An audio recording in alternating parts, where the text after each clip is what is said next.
Жана биз сизди тосуп алганда экөөбүз кофе ичип отуруп сүйлөштүк эле Актан байкенин үйүнө барып, анан коросунун тазалыгы жөнүндө. Ошондо айтып атасыз да, тиги кыргыздар анчалык таза болчу маселе, таң калдым деп. Биз чындыгында таза эмес элбизби, оюңузча? Мен кичине башкача ойду жеткизейин дедим элем да. Баягы жакынкы арада эле биздин чоң аталарыбыз жайытта жашап жүрүп, анан кийин айылдарга отурукташып калганда жаңы замандын ак чүкүсү менен көп алек болгусу келбей, королорун караганды, анчалык иреттегенге көп маани беришчү эмес эле да. Мен байкаганда көпчүлүк кыргыздардын коросунда мал сарайлары өтө мындай каралды, же болбосо өтө тазаланды, өтө иреттелди деп биз тааный албайбыз. Анан бизде мурда завод фабрикаларда тазалыктын маанилүү экенине үйрөнүп калган немистер, мисалы, мен ойлойм ошо индустриал дооруна бизде мурда жетишкендиктен деп элечи, себептердин бири деп коелу. Алар коросундагы бизге караганда абдан тыкаан кармашат экен да. Бизден өткөн же болбосо кээде салыштырмалуу жормондордун өздөрүн таң калтырган жапондордун заводу болобу, коросу болобу, үйү болобу, ар бир буюмунун иреттелген орду болот да. Анан Актандын үйүндө ошондой экен. Бир дагы буюм жөн эле мынтип ыргытылып жөн эле жаткан жери жок да. Жөн эле мынтип тиштап коюп, жөн эле алып барып коюп койгон эмес. Ар бирөөнүсүн мынтип ордун таап, иреттеп, үйүнүн ичин гана эмес, коросунун ичинде дагы ар бир буюмду ирети менен атайлап мынтип тиги тизип койгондой таанылат да. Анан абдан таза, таң калдым. Күнүнө эле ушунчалык тазалыкты кармап турасыңарбы? Кантип буга күчүңөр жетет деп дагы айттым. Күнүнө эле тазаланат экен. Күнүнө тазалыгы жакшы кармалып турганы көрүнүп турат да. Коросу абдан таза. Бирок Актан байке чыгармачыл адам да. Чыгармачыл башаламандык деген түшүнүк бар го. Чыгармачыл башаламандык, беспорядок анан өзгөчө акыл менен иштегендер кайсы бир деңгээлде ошого көңүл бурбай, өздөрүнүн бир ич дүйнөсүнө, же болбосо чыгармачыл дүйнөсүнө, же болбосо интеллектуалдык бир максаттарына кирип кетишет дагы, айылына чөйрөсүн көп деле байкабай калышат. Керек болсо кебете кепшилинин кийимине көңүл бурбай, өзүнүн сырткы кебетесине көңүл бурбай, өздөрүнүн бийик максаттарына ошончолук берилип кеткен. Жана мисалы Перелманга окшогон жапжаш кезинде чачын да кое берип, сакалын да кое берип, тырмагын да кое берип, таза эчтекесин карабай калганда, бирок дүйнө жүзүндөгү эң акылман математиктердин бири болуп аталды. Ошентип чыгармачыл адамдар өзгөчө таанылган адамдар болот. Кээде мындай жөнөкөй сырткы кээ бир биздин эмебизге туура келбейчи, биз жакшы көргөн, же болбосо биз туура же жакшы деген нерселерге моюн бербей калышат да. Актандын өзгөчөлүгү бул элден айырмаланып турат такай, өзүнүн изденүүсү менен, эң биринчилерден болуп чыгармачыл адамдардан мамлекет, өкмөттөн эгемендүү, өзүнүн рухий дүйнөсүнө жооп берген жана адамзаттык бир баалуулуктарга тең келишкен ойлорун киного чыгарганга аракеттенди, изденди. Ошентип бул киши рухий дүйнөсү жана акыл, баягы искусствого болгон көз карашы жана ошол искусстводагы активдүүлүгү жергиликтүү көп адамдардан, көп биз өзүнүн теңтуштарынан, улуу кичүүлөрүнөн айырмаланып, мындай эл аралык деңгээлге чыга баштады дагы. Анын себептеринин бири, мен эсептейм, бул менин оюм, ал ушу коомчулуктун гана тегеректеги койгон рамкаларынан чыга баштады. Жана эң биринчи себеп бул мамлекеттен көз каранды болуп, өкмөттөн гана күтпөй, өкмөттөн гана сурабай башка жолдор менен өздөрүн дүйнөгө таанытканга аракет кылды жана пикирлештерин таба баштады. Пикирлештерин өнөктөштөрүн таба баштады. Партнерлук чөйрөсү түзүлдү өзүнүн. Ошентип менин түшүнүгүмдө искусство деген бул эч качан пропаганда болбош керек. Мамлекеттен көз каранды болгондор алар мамлекеттин гана уруксаат берген же болбосо мамлекет каалаган гана нерсени иштеп калышат. Анын сөзү бар эмеспи? Кыргызчада, орусчада заказ. Заказ деген ал формалдык сөз дагы заказ. Баягы каржыны бөлүп бергенде заказ деп коет. Заказ бул формалдуу сөз. Аны менен бирге мунун формалдуу эмес дагы мааниси бар. Заказ деген бул кадимкидей бийлик ошол кездеги режим жок эле дегенде макул болуп уруксаат бергени же болбосо ошол кезде каалаганы. Каалаганы көпчүлүк учурда бул ачык сөз орнолбогон коомчулукта жана өлкөдө жана толук демократиялык болбогон өлкөдө бул авторитарлык кызыкчылык менен кайчылашып кетиши мүмкүн көпчүлүк учурда. Бурмалоо идеология менен кайчылашып кетиши мүмкүн. Ошентип мен мамлекеттик заказ дегенди кабыл алам, бирок толук бойдон колдобойм жана мамлекеттик заказ менен иштелген иштерди сөзсүз түрдө күмөн санаш керек. Акыл эстүү күмөн санап коюш керек. 100% болбосо дагы 50%, 70% күмөн санап коюш керек да.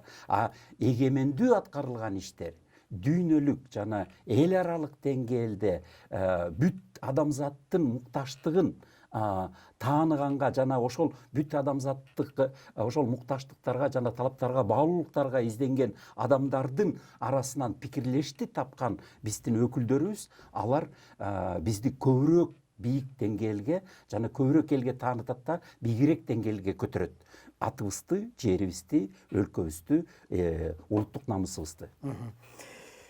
Эми искусство жөнүндө сөз айттыңыз.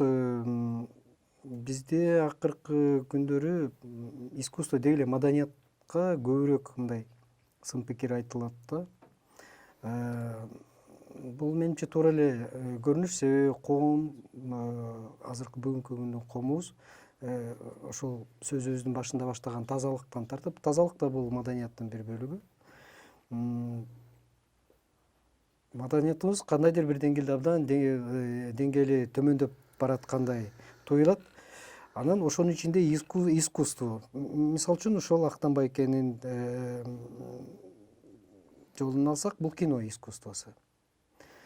Бизде көпчүлүк айтат, мисалы үчүн кино искусствосун өстүрүү үчүн мамлекеттен сөзсүз колдоо керек деп. Сиз айтып атасыз, мамлекет колдогон нерсе бул кыйыр же түз түрүндө кандайдыр бир деңгээлде заказ болот деп. Кээ бир дагы ойлор бар. Бизде мындай өзүнчө бир топтор бар. Легенда, Восьмерка деген бир топ режиссерлордон турган. Алар аракет кылып атышат мындай өзгөртөбүз деп. Деги эле искусствону команда жасайбы же искусствону бир адам жасайбы? Менимче чыгарманы деле, китепти деле, кинону деле бир адам жасайт. Искусствону деле бир адам өзгөртүшү мүмкүн. Бул жерде бир эки маанилүү нерсени козгоп атасыз. Гитлер мезгилинде эң мыкты кино тарткан адам айым киши. Гитлер жөнүндө кино тарткан адам болчу. Дүйнө жүзүндөгү эң мыкты камераны иштетип, кинону эң мыкты тартып, ошонун күчү менен дагы Гитлердин бийликтеги ошол кездеги ошондой ордун тапканга же орнотконго көмөктөш болгон ошол айым болгон. Ошол Гитлер жөнүндө кино тарткан айым. Ал кадимкидей Жорманины гана эмес, адамзаттын жарым дүйнөсүн ишендирип зомби кылып таштаганга күчү жеткен.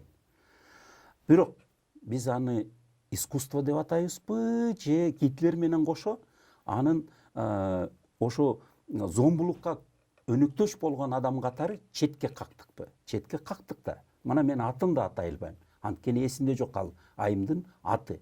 Ал атактуу кинорежиссер бир кезде атактуу болгон, атактуу болуп калышы мүмкүн эле, бирок кээ бирөөбүз эстеп жүрөбүз мисал катары, бирок атын атактуу деген чындыгында да болбой калды. Анткени канчалык өнөрдүн эң бийик деңгээлинде өнөр канчалык эң бийик деңгээлде болбосун, эгерде гумандуулук менен толук бойдон кайчылашып, гумандуулуктун эң бийик үлгүсү боло албаса, жана бүт адамзатка келечекке, алыс келечекке тапкан жаңы сөзү, жаңы ою, жана жүрөк менен акылдын кошулушкан жеринде жаңы салымы, жаңы чакыруусу, жаңы шамдай болгон жолду ачык кылып көрсөтүп берген бир аракети таанылып, башкалардын баардыгын таң калтырбаса, ал искусство эмес экен да. Бул 1000 жылдан бери калыптанып келаткан элдин макул болгон оюн кайталап атам мен. Өзүмдүн оюмду чыгарган жокмун. Аны мисалы эң жакшы айткандардын бири Айн Рэнд эле да ушул жөнүндө. Ошон үчүн биз өнөрчүлүк менен канчалык ал өнөрчүлүк бийик деңгээлде сапаттуу болбосун, искусствону айырмалай билгенди үйрөнүшүбүз керек да. Биз совет доорунан чыгып, совет доорунда искусство болгон эмес, анткени ал кезде пропаганда менен агитация болгон. Ал жөнүндө далилдер толтура. Мен өзүм комсомолдо, коммунисттик партияда иштеп жүрүп, ошол биздин искусство деп аталган, мен оюмча калп эле аталган ишканалардын баардыгы тең райком партия, горком партия, ЦК партиянын астында иштелген уюмдар болгон, филиалдары катары. Ал жерге жумушка дагы ошо райком партия, горком партиялар орнотушчу, аларга дачаны да райком партия, горком партия берчү, аларга сөккүнү да же жумуштан алып таштаганда да биринчи сөзсүз түрдө райком партия, горком партиялар аларды багындырып, ошентип кемсинтип коюшчу. Ошентип баардыгын тең баштыкарган жана кимдики жакшы, кимдики жаман деп аларга сын таккан райком партия, горком партиялар болчу.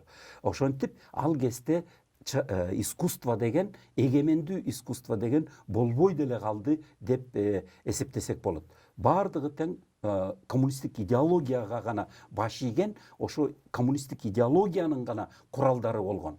Арасынан эгерде Айтматов, Төлөмүш Акеевтерди мисал кылып келтиргиңиз келип кетсе, бар эмес беле, биз сыйлайбыз, сен өзүң деле сыйлайсың деп аталсаңар, ооба, бирок алар багынбаганы үчүн, толук багынбай, ичинен кымтып ошол идеология менен каршылаш келген учурда өздөрүнүн гумандуу, адамзаттык гумандуу идеяларын ичинен кымтып, баары бир ошого акылы күчү жетип, каршылаш болгон учурда дагы, куугунтукталган учурда дагы өздөрүнүн мүмкүнчүлүгүн, чыгармачылык мүмкүнчүлүгүн коргоп калып, анан кийин бизге кымтып мурас катары калтырып кеткен нерселерин тааныгандан кийин биз аларды ооба, бул адамдар идеологияга багынбаптыр, булар бизге баары бир болсо дагы идеологияга каршы келген жана анын чегинен чыгып кеткен адамзаттык баалуулуктарды таанытып кетиптир деп. Мына ак кеменин ичиндеги Орозкул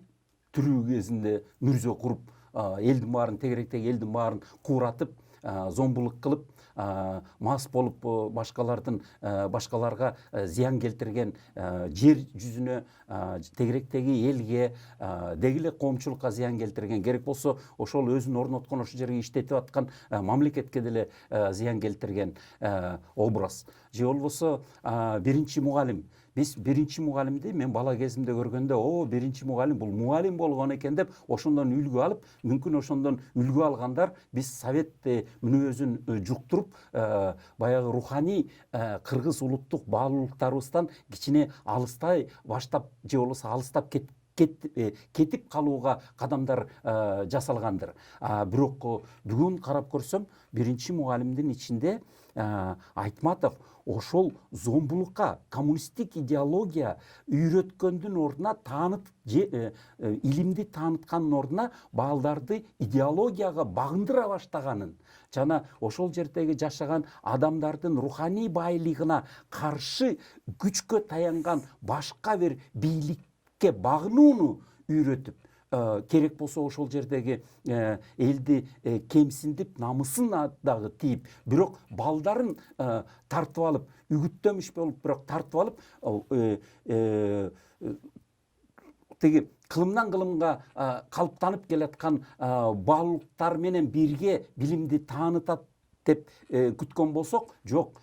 Ал киши башка идеологиянын өкүлүн икона катары, эсиңизде барбы, тиги терезеге Лениндин портретин мындай иконаны башка диндин өкүлдөрү кандай койсо, ошондой эле иконанын ордуна икона кылып алмаштырып коюп, анан ошого багындырып, мындай зомбулук менен жөн эле коркутуп, үркүтүп балдарды ошого мындай таануу, үйрөнүү эмес, багынуу методу менен мындай psychological, психологиялык зомбулук менен аларды көндүрүп атканы, бул ачыктан ачык ошол идеологиянын үй бүлөбүзгө бала бакырабыздан баштап кирип келип, кандай бизди башка күчкө багындыра баштап атканын үлгүсү. Ошондой нерселерди эгерде териштирип таанып келсек, анда биз сөзсүз түрдө жок, бул адамдар искусствонун адамдары болгон, анткени адамзаттык бүт адамзатка баардыгына тең келген, адамды сыйлаган, урматтаган баалуулуктарга чакыруусун жана ошол адамзаттык көйгөйлөрдү таанууга аракетин эч качан үзүшпөптүр да. Ошон үчүн сөзсүз түрдө биз моюн беребиз. Ошондуктан ошол доордон азыркы күндө биз дагы талкуулап, кайрадан биз электеп чыгышыбыз керек. Айтматов, Төлөмүш Акеевтер булар идеологиялык чегинен чыкканга аракет кылышканда, багынбаганга аракет кылышкандагы акылмандуулугу менен ошол жердеги уруксаат берилген чыгармалардын ичинен баары кымтып кеткен ойлорун биз бүгүн чечмелегенге аракетибизди көрүшүбүз керек. Бирок ошол кезде аты чыгып, орден медалдарды алып парадтарга чыгып жүргөн кээ бир сыйланган искусствонун адамдары, алар идеологиянын тапшырмасынан кадам сыртка чыга алган эмес. Алар ошол учурдун пропаганда агитациясына кызмат кылган болуш керек деп, ага деле моюн берип коюшубуз керек. Бул айткан ойлоруңузга менде абдан көп контр ойлор бар. Бирок аны биз айта турган болсок, менимче биздин көрсөтүүнүн маңызы башка жака бурулуп кетет да. Мен башка нерсе жөнүндө сурагым келип атат. Биз ушундай эле калтыралык, себеби чындыгында идеология дегенди мен өтө жакшы түшүнө бербейм да. Коммунисттик идеология деген бул расшифровка болгондо кандай мындай чечмеленет. Эгерде Ленинге сыйындык десек, анда биз азыр сыйынган жокпузбу? Мисалы үчүн, биз азыр кайсыл президент өзгөрсө, ошонун портретин кабинетке илгенден биз алыстай элекпиз. Хотя 30 жыл болду. Биринчи жолу СНГ боюнча кечээ Украинада жаңы шайланган Зеленский гана балдарыңардын сүрөтүн илгиле деп айткан. Бул менин оюмдагы ой болчу, мен муну туура көрөм. Экинчиси, биз азыр 95-98% Кудайга ишенген мусулман өлкө катары эсептелебиз да. Себеби бизде мектептерге караганда мечиттер көбүрөөк. Бул жакшы жагы да болушу мүмкүн. Менимче жакшы эле жагы көбүрөөк эле болот. Бирок ошондой болсо дагы Советтер Союзунун малында тартылган кинолор болобу, же болбосо балдарга арналган мультфильмдер болобу, же музыкалар азыр деле укканда же көргөндө менимче көбүрөөк адамгерчиликке сугарылган чыгармалар ошол убактарда жазылгандай сезилет. Бул менин оюм. Бирок мен сизден азыр башка нерсени сурайын деп турам, Эмилбой эке. Себеби биздин убактыбыз бир аз неме болгон үчүн мен сизден көбүрөөк башка бир ойлорду билгим келип атат да. Биз азыр искусство жөнүндө сүйлөшүп атабыз. Искусствону биздин кыргызда эки эле сөз менен айткан. Нан болсо ыр болот деп. Демек, адам биринчи кезекте искусствону эмес, курсагын тойгозгонду ойлойт. Биздин коом көбүрөөк пайызы кантип күнүгө курсак тойгозом деген ой менен алек болуш керек деп ойлойм. Ошон үчүн дагы маданият, искусство деген бир аз солгондоп атабы деген ой келет да. Сиз биринчи Кыргызстандагы көз карандысыз ишкерлердин арасындагы ошолордун катарындагы жанагы мамлекеттик кызматта жүрүп байыган эмес, же болбосо коррупциялык жол менен, же болбосо тонолуп уурдап сатуу менен эмес, чыныгы мээнет менен тапкан ишкерлердин катарына кошом. Сизди бүгүнкү күндө да иштеп атасыз. Эми акчаңыз бар деп айтайлык да. Акчасы бар адам үчүн көпчүлүк адамдар ойлойт, акча бул бакыттуулук депчи. Чын эле ошондой экен же андай эмеспи? Акча бакыт эмес, ден соолукту да бербейт да. Анткени акчага дары сатып алса болот, бирок ден соолукту сатып алса болбойт. Акчага кандайдыр бир материалдык нерселерди сатып алса болот. Кээде көрсө саясий деле кээ бир нерселерди, иш кылып адамга тиешелүү көп нерселерди сатып алса болот, бирок намысты сатып алса болбойт. Пейил токчулукту сатып алса болбойт. Бакытты да сатып алса болбойт.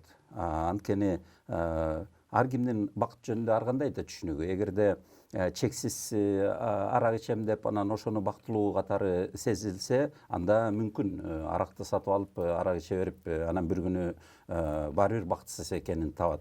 Буюмдар болсо же болбосо дагы бир азгырылган нерселер болсо, ошону бактылуу болом деп ойлосо, өзгөчө бала кезинде анын баарын сатып алгандан кийин анын да чеги бир күнү таанылат дагы, анан ал жерден бакытсыз экенин тааныйт же болбосо кайра башка бакытсыздыкка чөмүлөт.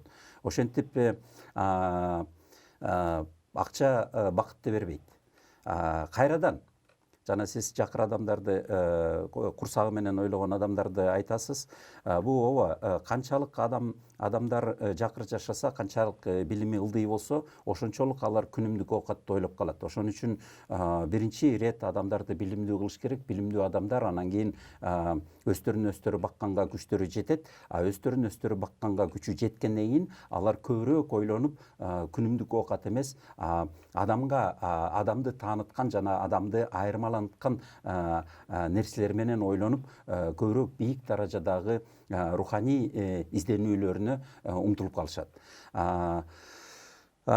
Ошентип акча, аябай акчасы көп адамдарды бактылуу кылбаганы муну тарых көп кылымдан кылымга таанытып эле келатат. Адамзаттык цивилизация канчалык таанытпасын, бирок баары бир аны тааныбаган же болбосо өз убагында ошол китептерди окуп калбаган же болбосо ошол илгеркилердин тааныткан маалыматын тааныбай калган муундар төрөлөт экен дагы, анан ошол эле нерселерди кайталай бергендер боло берет экен. Эгерде ошол бүт адамзатты тааныган руханий байлык, баалуулук, мурас катары калтырган нерселерди тааныган адамдар, алар сөзсүз түрдө муну этияттык менен жасайт деген менин бир ишенимим бар да, башка бир нерселерге умтулуп калышат болуш керек. Ал нерсе бул турмуштун, жашоонун, адамдын жашоосунун маңызын изденип калышат да. Мына ошол нерсе ал сөзсүз түрдө бактылуу кылбайт. Анткени канчалык көп ойлонгон киши ал жөн эле өзүн бактылуумун деп эле даңазалай бербейт. Көп ойлонгон киши сөзсүз түрдө кайгыга батат. Ал кайгы бирок башка деңгээлдеги кайгы. Ал күнүмдүк жашоонун көйгөйү эмес, ал бийик ойдун, чоң түйшүктүн кайгысы. Бүт акылмандар ошондой кайгы менен жашагандары бизге белгилүү, таанымал. Идеология жөнүндө айттыңыз. Идеология бул жөнөкөй эле түшүндүргөнгө аракет кылалы көрөрмандарга дагы. Бир кезде Гитлердин партиясы көп партиялардын арасынан келип өзгөчөлөнгөн идеясы менен келген да, нацисттик идея менен. Бирок башкалардын баардыгын утуп бийликке келгенде, башкалардын баардыгын тең жоюп салган. Ошентип суурулуп чыккан бир идея менен сууруп чыккан саясий кызыкчылык өзүнүн идеясын монополия катары орнотуп, башкалардын баарын жок кылып, өлтүрүп, камап, сүрүп чыгарып таштаганда, анан өзүнүн идеясын гана орнотуп койгондо, ошол идеологияга айланат экен. Большевиктердин идеясы дагы 1917 жылы көп идеялардын бири болгон. Анан ошол кездеги атаандаштыктан утуп алышып, утуп алышып, башкалардын баардыгын тең атып, камап, сүрүп жок кылып таштап, большевиктерге каршылык көрсөткөн адамдардын баарын жок кылгандан кийин өздөрүнүн идеясын жалгыз гана деп орноткондон кийин, Кудайдан түшкөн идеядан да бийик идеядай орнотуп салгандан кийин, мына ошондон кийин ошол идея идеологияга айланган. Ошентип идеология деген сөздөн аябай чочулаш керек. Кээ бир жаштарыбыз ошо идеяны изденүүсүндө улуттук баардык улутубузду ээрчитип кете турган идеяларды изденүүсүндө идеология деп сүйлөп жаңылып калышат. Идеология бул башкаларга жол бербеген, башкалардын каршы келгендердин баардыгынын өмүрүн кыйганга чейин барган монополия идеяны идеология дейт. Бүгүнкү күндө ал тоталитарлык өлкөлөргө таандык. Эң биринчи орунда бул Түндүк Кореяда идеология. Башка идеялардын баардыгын тең четке кагып таштаган.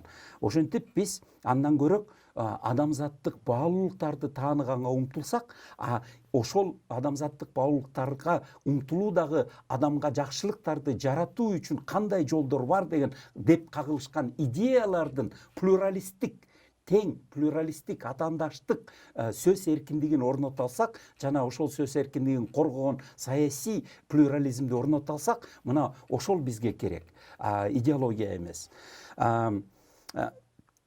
Бүгүн сиз абдан жакшы бир ойду айттыңыз. Менимче бул аябай жакшы ой. Идеологияны эмес, идеялардын көптүгүнө аракет кылышыбыз керек экен. Менимче бул аябай маани берчү сөз болду да. Байкашымча сиз акыркы убакта көбүрөөк жаштар менен сүйлөшкөнгө, ошолор менен байланышканга көбүрөөк аракет кылып атасыз да. Мунун себеби эмнеде?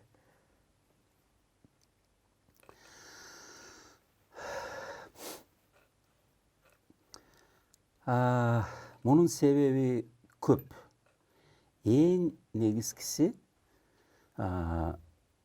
бүгүнкү менен келечекти тең салмактыгын изденүүдө. Адамзат эски менен жаңынын кагылышкан жеринен баары бир дүйнөнү куруп келаткан адамдар, булар оптимисттер жана innovation, инакомыслие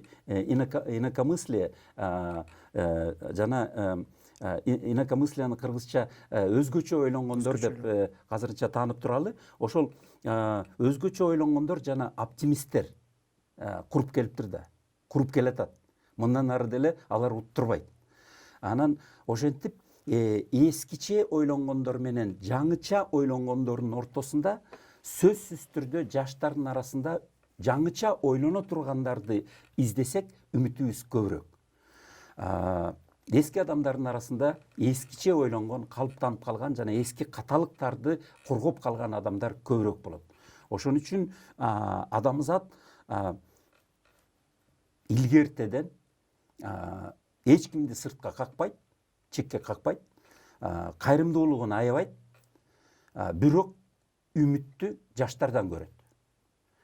Эгерде жаңы шартка, жаңы кадамдарды жасайбыз десек, биз сөзсүз түрдө ошол жаңы кадамдарды жаңы адамдар жасай алат деген үмүтүбүз менен кечикпей төрөлгөн учурунан баштап ошо жаңы адамдарга жаңы шарттарды түзүп бергенге үлгүрүп калышыбыз керек. Эгерде биз бүгүнкү күндө өзүбүз менен өзүбүз алек болуп келе жаткан муунга жаңы шарт түзүп берип калбасак, анда биз гана эмес, ошол биздин артыбыздагы келаткан муунубуз дагы бизден көбүрөөк ката шарттарга чалынып жана ката шарттарды күтүп калышат. Адамзаттын тапкан илими, билими жана innovation жана бүгүнкү күнгө керектүү түшүнүктөрү биздин муунга көпчүлүгүнө таанылбай деле калды. Жаштар таанып калууга бүгүн мүмкүнчүлүктөрү көп. Бирок биз алардын жолун торобошубуз керек. Торомок түгүр, аларга активдүү түрдө биз көрбөй калган жаңы маалыматты, жаңы түшүнүктөрдү жана жаңы альтернативдүү жашоо шарттарынын мүмкүнчүлүктөрүн таанытышыбыз керек, же болбосо ошого кичине көңүлдөрүн буруп коюшубуз керек. Биз өзүбүздүн каталыктарыбызды кээде даңазалайбыз дагы, анан балдарыбызга дагы жуктургубуз келет. Мына мен тирүү калбадымбы, мен деле өлүп кеткен жокмун, ошол эле дегендейчи. Сен деле эчтеке болбойсуң деп. Сен деле эчтеке болбойсуң деген, сен деле өлүп кетпейсиң деген сөз бар. Ошол ката сөздөр. Чыдашың керек. Абдан ката сөздөр. Биз өлүп кетпегенибизге гана ыраазы болбой, жана тирүү калып эптеп турмуш сүрүп атканыбызга ыраазы болсок дагы балдарыбызга аны жуктурбай, балдарыбызга биз мындан бийигирээк амбишн ойготкудай, өздөрүнүн изденүүсүнө өздөрүнө өздөрү ыраазы болгудай жана өздөрүнүн бийигирээк деңгээлдеги жетишкендиктерине мүмкүнчүлүктөрү бар экенин үмүтүн үзбөй таанытып, жана бири бирине ошону жуктуруп, дүйнөдөгү биз бүгүн 200 өлкөнүн кайсы бир тетиги 70% тегерегиндеги орундардабыз, бардык жагыбыздан. Керек болсо өмүрүбүздүн узундугу, саламаттык сактообуз, балдарыбыздын ден соолукта төрөлүшү жана башка билим, илим жана экономика жана коопсуздук башка салыштырмалуу көрсөткүчтөрүбүз боюнча. Биз эмнеге ошончолук артта ээрчип жүрө беришибиз керек? Эмнеге биз намыстанып, ошо балдарыбызды эң алдыңкыларды тааныгыла? Карагылачы, Норвегде түрмөлөр жабылып атыптыр. Ал жерде түрмөгө отурусканга киши жок болуп калыптыр. Ошончолук кылмыш кылган жарандары жок экен ал жерде. Эмнеге ошол түндүк Европадагы кээ бир сакталып калган Беринсерин түрмөсү болсо, ал түрмөлөрдүн комнаталары биздин Ысык көлдөгү профсоюздардын отелдеринен мыкты, отелдеринен таза, ошол профсоюздардын отелдеринен комфорттуу жагдайда түрмөгө отургандар жашайт экен. Кээ бир баягы бир тамашабы чынбы, Орусиядан бирөө качып барып, ошол жактан ошол Норвегдеби, Финлянддеби, Шведендеби бир жерден атайын түрмөгө отурганга аракет кылыптыр. Анткени мен өлкөмдөгү ушундай жашоодон көрөк тиги жерден түрмөдөн мындан татыктуураак жашайм деп, атайын бир кичинекей кылмыш жасап туруп түрмөгө отурганга өзү макул болуп суранып жүрүптүр деп тамашабы чынбы, бирок окшошот да, окшошот. Эмнеге андай? Кандайча алар аны орноткон? Кандай бири менен кандай мамиледе жашап, кандайча эрежелерди орнотушкан жана өздөрү кандайча ошол эрежелерге макул болуп, ошол эрежелерди кандайча орнотуп, кандай күч аларды ээрчитип ошол жерге жеткизип атат, ошондой ийгиликтерге жетишкендигине. Барган сайын биз мына менин чоң атамдын атасынын мезгилинде кичинекей тартипти бузгандарды айылдын четине кууп жиберишкен. Ошол жака барып жашап кел, баланча күн. Анан кийин оңолсоң кайра кошуп алабыз, же болбосо ошол жерден алыс элге кошулбай жашайсың деп жөн эле түртүп коюшчу экен. Ал кезде мүмкүн болгон нерсе.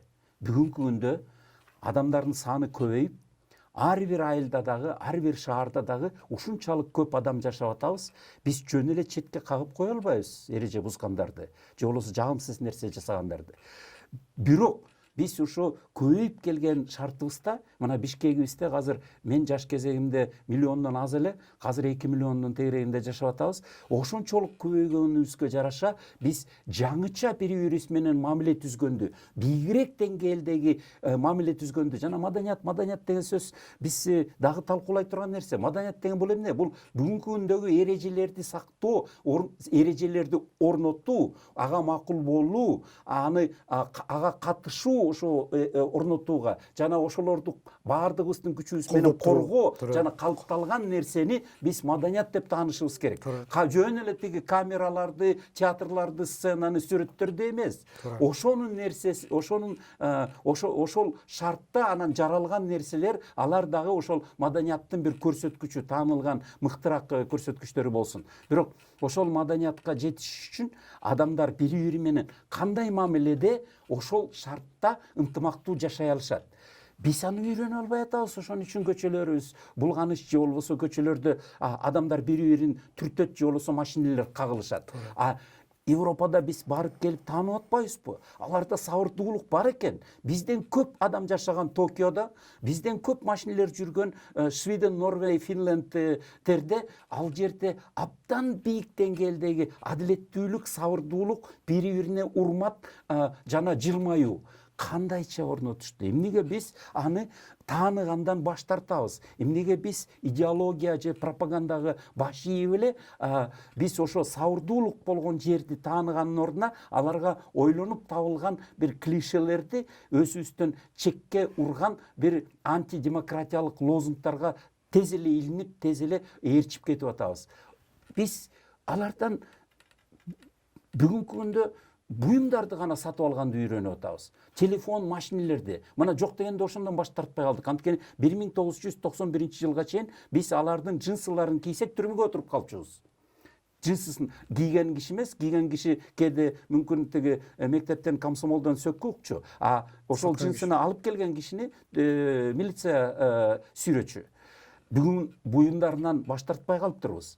Бирок буюмдарын алганы менен бирге андан көрөк ошол буюмду жараткандар кандай билим менен сугарылган жана кандай шарт орнотушкан, кандай шартта ошондой айфондор жаралат экен деп эмнеге кыргыздын акылы ошого изденүүсүнө эрки намысы ушунчалык кайсы бир балага биз ушунчалык чалгып багынып калганбыз. Ошого эмнеге биздин изденүүбүзгө эркибиз, намысыбыз жетпейт дагы? Эскини коргогонго намыстуу экенбиз, бирок жаңыны ийгиликтүү, адилеттүү жана биздикинен гумандуу жана биздикинен жемиштүү нерселерди өзүбүзгө эле жаккан, мына кийим катары кийип жүргөн нерселерди жараткан адамдардан ошол алардын жаратмандыгы кайсы шартта орнотулду, кандай жол менен орнотулду деп тааныганга эмнеге биздин намысыбыз, акылыбыз жетпеш керек? Жетет. Биздин муун болбосо да биздин кийинки муундар жол ачып келет. Мен сиздин сөзүңүзгө толук кошулам. Муну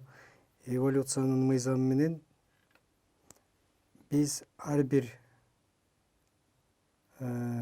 жашыбыз өткөн сайын бизден кийинки муундар чоңоюп, андан кийинки муундар келип, ушинтип биз акырындап ошол деңгээлге, ошондой ойго жетебиз деп үмүт кылалык. Абдан жакшы ойлорду айттыңыз. Менимче бул программабыз акыркы болбош керек. Сиз айткандай маданият жөнүндө дагы сүйлөшүшүбүз керек. Рахмат. Убакыт тапсаңыз дагы бир келсеңиз сөзүбүздү уласак. Рахмат, Руслан. Мен кайсы муундун өкүлүмүн? Биз оюбузду кичинекей кезибизде айткандан коркчубуз, ошентип көндүрүп салган. Андан кийин биз айткандан уялып келебиз. Анткени корккондон кийинки даража уялуу экен. Жаңылып калгандан коркобуз, уялабыз. Мен өзүмдүн эркиндигиме толук жетише элекмин. Бир сыноолордон байкадым, эркин өлкөлөрдөгү жашаган кыргыз, биздин эле кыргыз, каны кыргыз, бирок тияктан өсүп чоңоюп келаткан балдарга караганда менин эркиндигим тайызыраак экенин бир жолу далил болгон, аны башка учур айтып берели. Мен азыр айтып кала турган нерсем, ката кетирген оюбуз болушу мүмкүн. Меники да, сиздики да. Качан ошондон коркпой биз калчап көрө алсак, мына ошондо эркиндикке жол ачылат экен. Сиз ката кетирип койгондон коркосуз, мен ката кетирип койгондон корком. Ошентип эле биз сөз эркиндигинен айрыла берет экенбиз. Эркин бололу, каталыктан да коркпойлу. Эң туура. Рахмат. Рахмат.